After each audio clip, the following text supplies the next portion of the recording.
Iniciamos nuestro tercer tema de esta semana, en donde hoy hablaremos acerca de los tipos y funciones del lenguaje e intenciones comunicativas. Primero debemos determinar qué es el lenguaje. Al hablar de este decimos que es un sistema de comunicación formado por signos.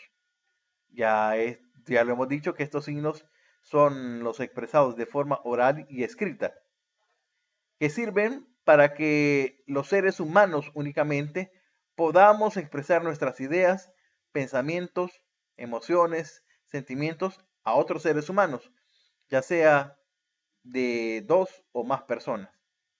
Pero también estos signos son entendibles por otros seres vivos, como los animales. Por eso cuando nosotros le hablamos a un perro, él nos entiende, porque practica nuestro mismo lenguaje, aunque ellos no tienen una lengua en particular. El lenguaje se vuelve indispensable en nuestra vida y en nuestra sociedad, ya que es la clave principal para desarrollar nuestras relaciones interpersonales. Si no tuviésemos un lenguaje, es difícil poder interactuar. Por ello, si nos encontramos con una persona sorda y nosotros no tenemos el mismo lenguaje de señas, entonces es difícil que podamos entendernos e interactuar con ellos. O podemos mencionar otro ejemplo muy común cuando nos encontramos con una persona extranjera. Imagínense que nos encontremos con un asiático, con un chino. Cuando lo vemos, pues por nuestro lenguaje como tal, no lo podemos entender, no nos podemos comunicar e interactuar porque no tenemos esa relación como tal. Entonces, por eso se vuelve clave que el lenguaje sea común entre las personas. Hablemos de los tipos de lenguaje. Tenemos primero el lenguaje oral, que este es el que se transmite a través de las palabras y es el medio con el cual nos comunicamos con los demás, pero también con el lenguaje oral organizamos nuestros pensamientos y guardamos en nuestra memoria aquellas experiencias o emociones que nosotros hemos tenido a lo largo de nuestros procesos personales y profesionales. Esto es lo que nos distingue de los animales, pues porque somos capaces de articular con sonidos cada uno de los signos que forman la lengua y hacer combinaciones entre estos sonidos. Tenemos el lenguaje escrito. En este caso se define como un sistema de comunicación que se realiza por medio de signos visuales gráficos. De igual manera, esto nos caracteriza como seres humanos. Cada signo representa un fonema y las distintas combinaciones de esos signos forman las palabras que contribuyen a una lengua. Por ejemplo, cuando yo digo que y le digo asa, asa, entonces tengo dos combinaciones de fonemas, la C y la A, que es el k, y de ahí la asa, que es la combinación siguiente de ese fonema para poderlo construir. Entonces la C, la A, la S y la A en el lenguaje escrito son fonemas que convierten también y se asocian a nuestro signo lingüístico oral. Mediante las palabras escritas expresamos nuestras ideas para poder comunicar un contenido significativo, que lo hace también de forma oral. Y al escribir, lo que hacemos es ordenar nuestro pensamiento de manera lógica y bajo ciertas normas gramaticales básicas para expresarnos de forma eficaz. Por eso, la base de todo buen comunicador, la base de una persona que se quiera comunicar eficientemente, está en el lenguaje escrito, porque debe tener un orden al momento de presentar las ideas, y este orden debe estar determinado por ciertas reglas. Por eso hacemos mucho énfasis en esta materia en las primeras dos unidades. Pero también tenemos el lenguaje kinésico, que en este caso Ramírez y Ramírez manifiestan que es una parte de la comunicación no verbal, en la cual valoramos el significado de la expresión, apelativo o comunicativo, de los movimientos corporales, de los gestos aprendidos no orales, de la percepción visual, de la auditiva o de la táctil. Por lo tanto, en el lenguaje kinésico se utilizan los gestos, la postura, la sonrisa, la mirada y los movimientos corporales para poderse comunicar, y los cuales constituyen y sustituyen o complementan al lenguaje oral. Veamos unos ejemplos. Hay que entender que en este caso, en el lenguaje kinésico, no a todos nos va a dar el mismo significado una expresión. Por ejemplo, ¿qué significa para usted esta expresión de suspiro? ¿Por qué está suspirando? ¿Qué significa ese suspiro? Para muchos puede ser tranquilidad, pero si valoramos con la unión del reflejo del gesto de llevarse la mano a la cara, podemos decir que es aflicción, etcétera. No es igual a decir, ah, estamos levantando la ceja. Este es otro signo de expresión kinésico en donde decimos, estamos de acuerdo, no estamos de acuerdo, sí, hola. Es decir, valoramos un diferente significado dependiendo del contexto en que estemos.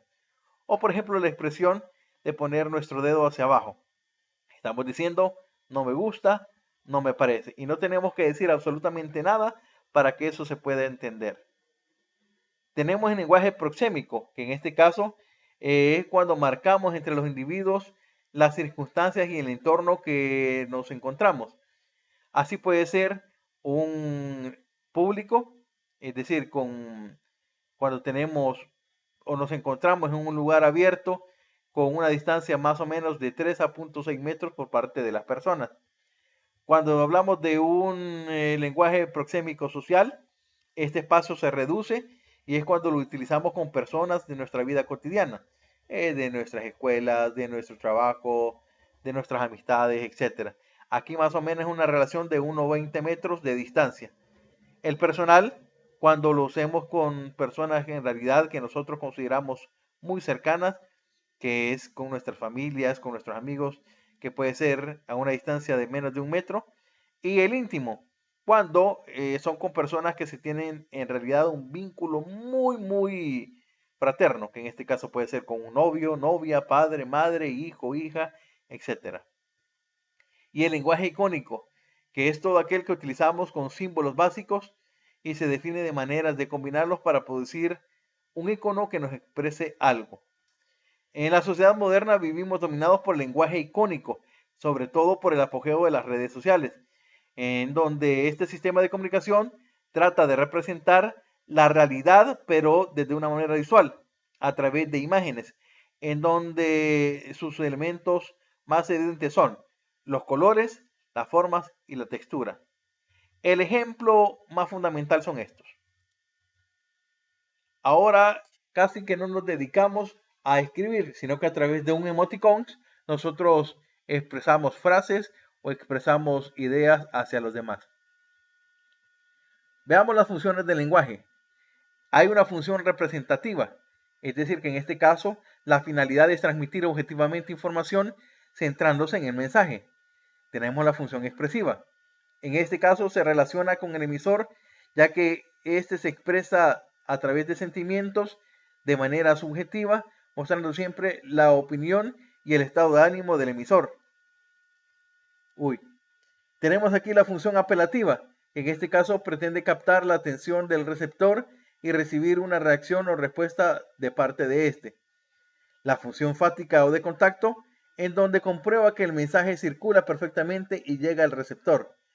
Y la función poética, que ésta destaca la forma del mensaje, en donde se suele encontrar en el lenguaje publicitario y en el lenguaje literario.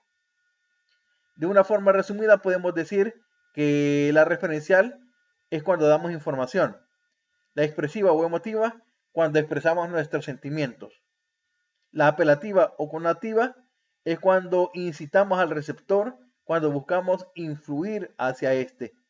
La poética o estética es cuando creamos belleza a través de nuestros anuncios. La metalingüística es cuando hablamos del propio lenguaje. Y la fática es cuando comprobamos el estado del canal. En este esquema podemos ver las funciones del mensaje. Pueden detener el video para que vean las expresiones diferentes y a qué se relacionan cada uno. Tomamos en cuenta entonces que en la función expresiva de este proceso de funciones del lenguaje, hablamos que se basa sobre todo a partir de los sentimientos, estados de ánimo del emisor. Luego, en la función referencial representativa, este hace énfasis en el mensaje. La función apelativa hace énfasis en el receptor. Y luego la función poética también está destinada hacia el mensaje. La función metalingüística está basada en el código de cómo nos basamos. Y la función fáctica o de contacto está relacionada al canal en que nos dirigimos. Entonces cada una tiene una función y es de apostarle al tipo de lenguaje que vamos a utilizar para que éste tenga más preponderancia. Algo importante que debemos tener presente es que en un mensaje podemos encontrar más de una función, pero siempre hay una que más domina, siempre es a la que le vamos a dar mucho más énfasis. Ejemplo, si yo quiero decir, estoy muy triste, mi gato se ha perdido. En este mensaje encontramos las funciones representativas y expresivas, siendo la intención comunicativa la de informar sobre el hecho sucedido, pero a la vez transmite un sentimiento. Al hablar de tristeza, estoy haciendo una apelación y sobre todo la forma en cómo digo la expresión.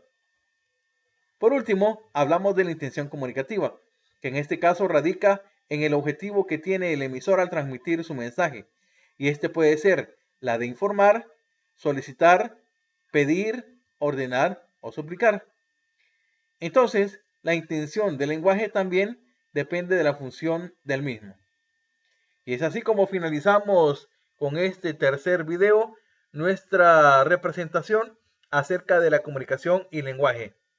Hemos puesto en esta semana este contexto para que pueda ser entendido por ustedes. Ingresamos ya después a ver las funciones características del lenguaje en la siguiente semana.